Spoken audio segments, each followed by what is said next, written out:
Бројни недостатоци во правната и административната рамка што го регулираат изборниот процес и финансирањето на изборните кампањи во Македонија, констатираше антикорупцијска во посебниот извештај за изборната кампања за претседателските избори во 2024 и покрај постоењето на законска регулатива.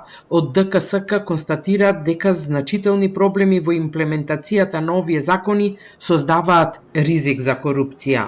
Ова е особено изразено во несоодветната примена на законските одредби што води кон зголемен ризик од злоупотреба на средства. Административните процедури, како што е пријавувањето на донации и трошоци од страна на политичките партии, се оценети како премногу комплексни и неефикасни. Потребна е реформа на овие процеси за постигнување поголема ефикасност и намалување на можностите за корупција. Од вкупниот извор на финансирање на изборната кампања во износ од 7,5 милиони евра, 77% се средства од буџетот на државата, поради што ДКСК укажува на потребата истиот да се укине, поради постоење на корупцијски ризици. Антикорупцијска во извештајот наведува дека Државната изборна комисија има исплатено само 78% од вкупната обврска за платено политичко рекламирање.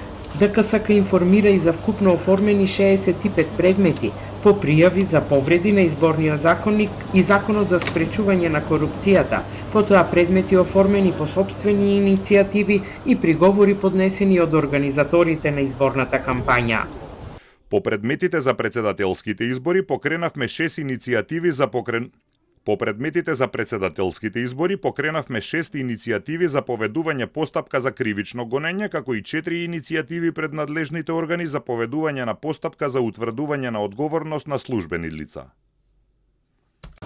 Државната комисија за спречување на корупцијата препорачува воведување нови механизми и реорганизација на административните процеси за да се намалат можностите за корупција. Ово извештај на ДКСК ја нагласува потребата од реформи и подобрувања кои ќе обезбедат фер и транспарентен изборен процес во иднина.